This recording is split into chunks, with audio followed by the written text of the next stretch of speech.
चला तर विद्यार्थी मित्रांनो, आपण आजपासून मॅथचे चॅप्टर वाईज जे MPSCने आतापर्यंत विचारलेले प्रश्न आहे, म्हणजे आयोगाने विचारलेले, थोडक्यात आयोगाने विचारलेले प्रश्न जे आपण चॅप्टर वाईज बघणार आहोत. तर सगळ्यात पहिल्यांदा हा क्वेश्चन बघूया आपण. हा जो आहे UPSC सेटचा चुकून आलेला आहे. ठीक आहे, तरी बघून घेऊ आपण. एक समान वेगाने धावून एक बस 4 तासात 160 किलोमीटर तर आगगाडी 5 तासात 320 किलोमीटर अंतर कापते. तर एका तासात त्यांनी कापलेल्या अंतराचे गुणोत्तर काय? असा प्रश्न विचारला आहे. ह्या प्रश्न सोडवताना सगळ्यात पहिल्यांदा इथं ठीक आहे की युनिट सेम आहे, तास आणि किलोमीटर. जर इथं मिनिटात किंवा मीटरमध्ये जर असतं तर आपल्याला कन्व्हर्जन करावं लागलं असतं. तर सगळ्यात पहिले बसचं बघून घेऊ आपण. बस अंतर किती आहे? 160 किलोमीटर. किती तासात? 4 तासात. तर आपल्याला वेग भेटून जाईल त्यांचं. ओके, 4 चोक 16. पुढचा 0 इथं आला. आगगाडी 320 किलोमीटर अंतर 5 तासात कापते. 5चा 5 25, 5 सक 30 आणि किती उरले? 2. 5 चोक 20. आता आणि किती आलं आपलं? 40 आणि 64. ठीक आहे. आता बघा इथून पुढची गंमत.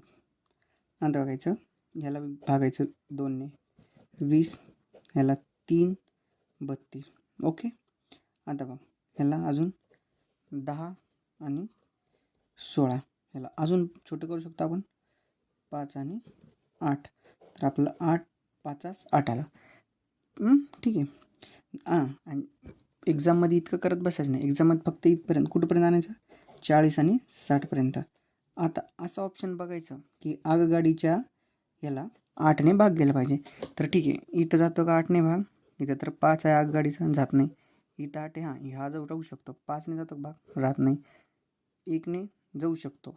ठीक आहे, पण याचं गुणोत्तर 40 आणि 64 एकाच दोन नाही का? बिलकुल नाही. तर इथं जर 32 असतं तर एकाच दोन आपण याला व्हेरीफाय केलं असतं, ह्याच्यामुळे हा गेला. ठीक आहे, समजला? चला पुढचा क्वेश्चन बघूया आपण. आता बघ, हा आहे STI फ्री 2011. 50 पैसे आणि 1 रुपये यांची नाणी प्रत्येकी 3:2 या प्रमाणात घेतल्यास 140 रुपयेमध्ये 50 पैशांची नाणी किती? बघ, आता बेसिकनं जर जायचं म्हटलं तर बेसिकने जे तुला जे शिकवलं सरांनी, त्यांनी काय शिकवलं तुला? बघ, नाणी, ठीक आहे, संख्या आणि इकडं किंमत. तू बी असंच लिहिलं, त्यांनी बी तसंच शिकवलं आणि तू शिकून बी घेतलं. बरं, नाणी किती? इथं घेऊ आपण 50. मी पहिली लिहितो, म्हणजे पी लिहितो 50 पैशाला, आणि 1 रुपये. ठीक आहे, संख्या किती सांगितली? 3x आणि 2x. आता किंमत काढायची. ठीक आहे, तर किंमत काढताना 1 रुपये होण्यासाठी 50 पैशामध्ये 1 रुपया होण्यासाठी 50 पैशाचे किती कॉईन असतात? तर 2. तर ठीक आहे, आपण काय करूयात? 3x बरोबर भागिले 2. ओके. आता आणि इथं सरळ 2x करून टाकू. आता आपल्याकडे टोटल किंमत किती आहे? 140. म्हणजे काय होणार आपलं?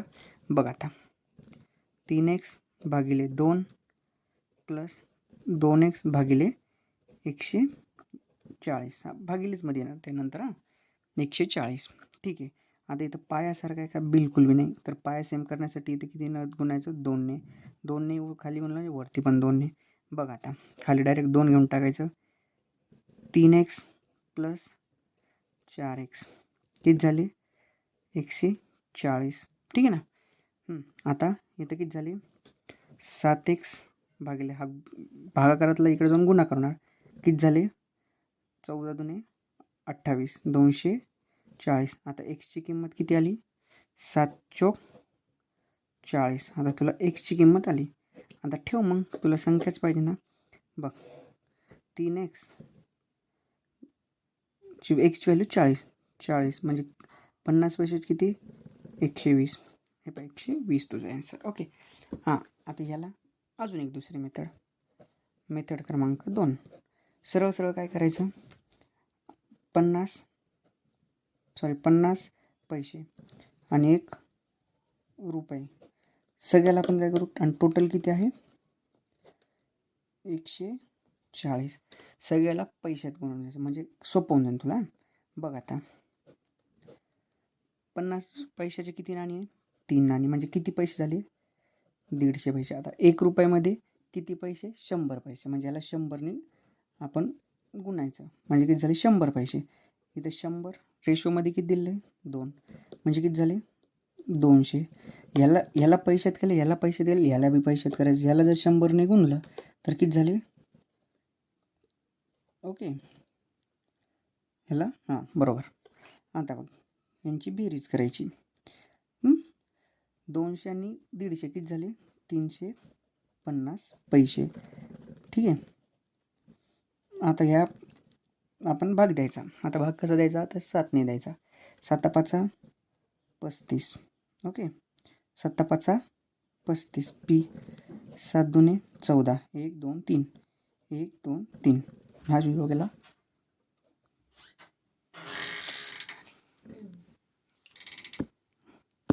ठीक आहे.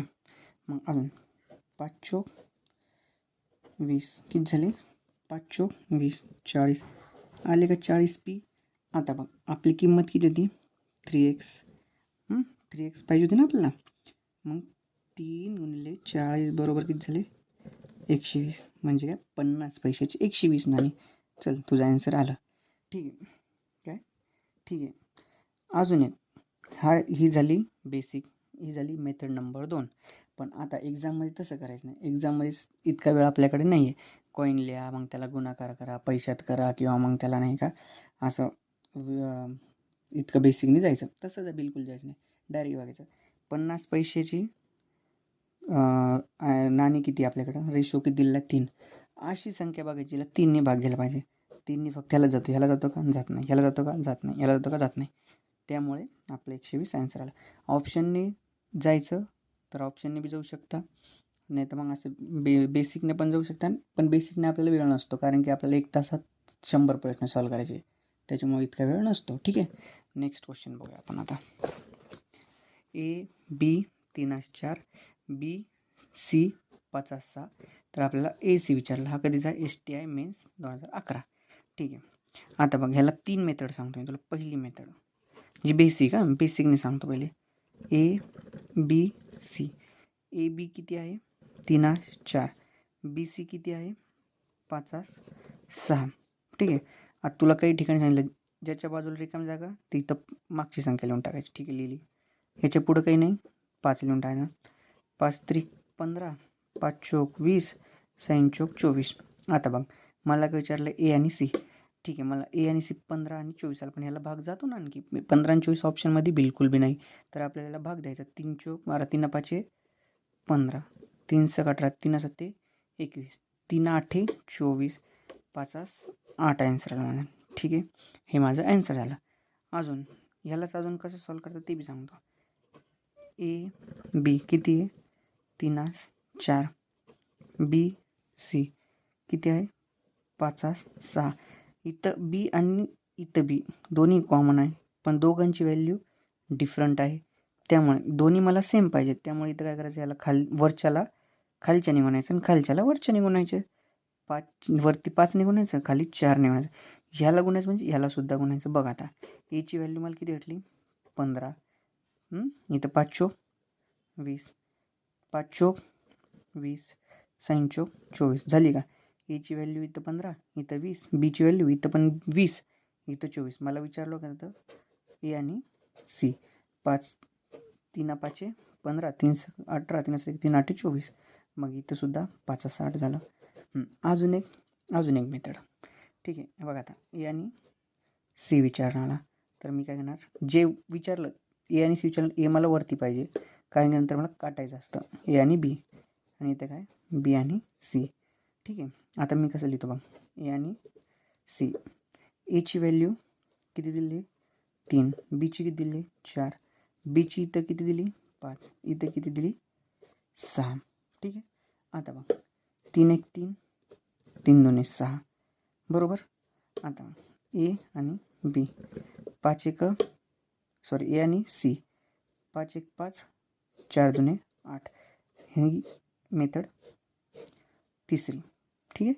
आता तुम्हाला ज्या मेथडने यायचं त्या मेथडने तुम्ही जाऊ शकता. आता नेक्स्ट क्वेश्चन हा आहे, एका व्यक्तीचे जमा म्हणजे आवक म्हणजे इन्कम व खर्च यांचे गुणोत्तर 5:4 आहे.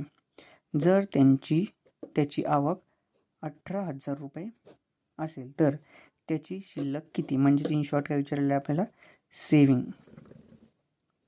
आणि हा क्वेश्चन आहे STI मेन्स 2011. तर ठीक आहे. आता काही ठिकाणी बेसिकने जायचं म्हटलं तुला बेसिकने जाऊ आपण. बघ आता बेसिकने पण खूप मोठा व्हिडिओ होऊन जाईल. बघ, जमा आणि खर्च. जमा किती आहे तुझ्याकडं? 5x आणि खर्चाचे गुणोत्तर किती? 4. आणि त्यांनी काय सांगितलं बघ आता. आणि जमा किती सांगितलं तुझी? 18,000. मग आपण काय करायचं इथंच 18,000 भागिले खर्च बरोबर गुणोत्तर किती? 5:4. आता याला क्रॉस मल्टिप्लिकेशन करायचं. 18 चोक 72. 1 2 3. ठीक आहे. आणि 5 खर्च. आपल्याला इथून खर्च भेटणार. बघ आता भाग द्यायचा तर कसं द्यायचा? 5 एक 5, 2 उरले. 5 चोक 20, 2 उरले. 5 चोक 20 किती झाले? 14,400 त्याचा खर्च. जर 14,400 त्याचा खर्च आहे, जर माझी इन्कम जर 18,000 रुपये आहे, म्हणजे माझी आवक जर 18,000 आहे, तर माझा खर्च जर 14,400 होत असेल, तर ही जे वजा करतो का, जे वजा ते आपली शिल्लक रक्कम असते. बघ आता 0 0, 10तनं जर 4 गेले 6, इथं माझ्याकडे 16, इथं 17 राहिले. 17मधून जर 4 गेले 14 गेले तर 3600. हे माझं ॲन्सर आलं. ठीक आहे ना. आता हे झालं बेसिक. आपल्याला बेसिकने जायचं नाही. आपण एकदम शॉर्ट बट स्वीट मेथडनी सॉल्व करूयाला. बघ बाया, तुझं आवक किती आहे आणि खर्च किती आहे? आवक माझी 5 आहे, खर्च माझा 4 आहे. जर मी 5 रुपयामधून 4 रुपये जर खर्च करतोय, काय 5 रुपयामधून जर मी 4 रुपये जर खर्च करतोय, माझ्या शिल्लक किती राहिली? शिल्लक राहिली माझ्या 1 रुपया. बरं, जर मला आवक जर माझी किती दिली आहे? 18,000 रुपये. 5 म्हणजे 18, तर 1 म्हणजे किती काढू आपण? बघ आता ह्याला डायरेक्ट भाग द्यायचा. 5 1 5, 5 त्रिक 15. ठीक आहे. किती उरले? 3. 5 सक 30. 5 सक 30. माझी 1ची व्हॅल्यू 3,600 रुपये आली. तर मी जर इथे ह्याला 3,600ने जर गुणलं तर माझा ॲन्सर आहे 3,600 रुपये. हे माझं ॲन्सर. सगळ्यात सोपं. ठीक आहे ना. चल पुढचा प्रश्न बघू. समजलं का? Next question. आता जर 2 संख्येचे गुणोत्तर 2:3 आहे, ठीक आहे, आणि त्यांच्या वर्गाची बेरीज 468 आहे. किती? 468 आहे. तर ते 2 अंक शोधा. Question ASO mains 2011. ठीक आहे. आता ह्याला बी जर बेसिक नाही जाणलं, बेसिक नाही. आपण पहिली संख्या ली संख्या किती आहे? 2x. दुसरी संख्या 3x. ठीक आहे. आता 2x चा वर्ग प्लस 3x याचा वर्ग किती आहे? बेरीज 468. 2चा वर्ग 4x, 3चा वर्ग 9x. किती झाले? 468. ठीक आहे. 9 4 13, xचा वर्ग किती? 468. आता भाग द्यायचा. 13 1 13, 13 13 39. 39, 46 म्हणजे 39 झाले, उरले किती 7. 13 1 13, 13 24, 13 23 54, 53 78. बरं, एक्स बरोबर एक्सचा वर्ग इज बरोबर 36, म्हणजे एक्स बरोबर किती 6. आता ह्या 6ने याला गुण, म्हणजे पहिली संख्या घेतली 12, याला गुण साइन 3 18, 12 आणि 18. ठीक आहे, पाहिजे इथं 12 आणि 18. अजून एक ही झाली बेसिक. पण आपण बेसिकने सॉल्व करायचं नाही, आपण कसं करायचं एकदम हटके करू, हटके. हां, अजून एक ऑप्शननी पण याला सॉल्व करू शकतो. डायरेक्ट ऑप्शन घ्यायचं. किती घ्यायचं बघ, 12 144 प्लस 14 वर्ग 196, 10 शेवटी 8 आहे, 10 एका 0 एका नाही, त्याच्यामुळे हे ऑप्शन गेलं. ठीक आहे, आता इथं 10चा वर्ग 100, 18चा वर्ग 324, किती झाले 100 आणि 324 424 आहे का नाही. इथं किती 10चा वर्ग 100 आणि 12चा 144 244. ठीक आहे, इथं 144 प्लस 324 किती झाले 4 आणि 4 8, शेवटी आहे का 8 1. ठीक आहे 8, तर लगेच आन्सर टिक करून पुढे जायचं. नाही तर अजून एक मेथड याला आपण सॉल्व करूयाची आता, आणि हीच एक्झाममध्ये वापरायची. इथं त्या 2 संख्या दिलेल्या आहे, इथं बी त्या 2 संख्या दिलेल्या आहे. मग अशा 2 संख्या बघायच्या की ज्यांचं गुणोत्तर 2:3 पाहिजे. ठीक आहे, बघा ह्यांचं किती आहे 6:7, त्याच्यामुळं हे ऑप्शन गेलं. इथं किती आहे 5:9, ऑप्शन गेलं. इथं किती आहे 5:6, हे ऑप्शन गेलं. बघ आता साइन 2 12, साइन 3 18 आहे का 2:3, त्यामुळे हे आन्सर मारायचं. पेपरमध्ये असं करायचं. असं केल्याने पुढचे 20 प्रश्न सॉल्व, नाही तर मग तुमचा टाईम पुरणार नाही. ठीक आहे, नेक्स्ट क्वेश्चन बघूया आता, आणि आजचा लास्ट क्वेश्चन असेल माझ्या मते. जर एक्स म्हणजे 5, वाय म्हणजे एक्स म्हणजे 7, वाय म्हणजे 5, तर एक्स प्लस वाय. तर सगळ्यात पहिले असं करताना ऑप्शनकडे नजर मारायची. एक्स मोठी संख्या आहे, वाय छोटी संख्या आहे. मोठी संख्येमधून छोटी संख्या जर वजा केली तर आन्सर मायनसमध्ये येणार नाही, म्हणजे हे आन्सर गेलं, हे ऑप्शन गेलं. ठीक आहे, आता तोंडी बी करून घ्यायचं, किंवा ज्याला कॉम्पाऊंड डिव्हिडंडो हा रूल माहिती आहे त्यांनी, CND ज्याला माहिती आहे त्यांनी सॉल्व करू शकता.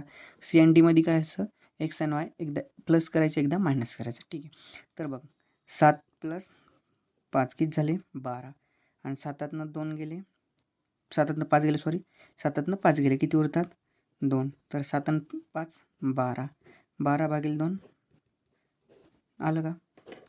हा ॲप्रोच पेपर सॉल्व करताना पाहिजे, नाही तर बेसिकनी करशील पेपर सॉल्व होत नसतो. जिथं पण मॅथ आहे तिथं कधी पण इतका मोठा क्वेश्चन तितकं त्या क्वेश्चन मागे एक लॉजिक कॉन्सेप्ट ॲप्रोच असतो. ते समजलं की कसा पण मॅथ असो सॉल्व होतं. थँक्यू, धन्यवाद. नेक्स्ट क्वेश्चन बघू आपण.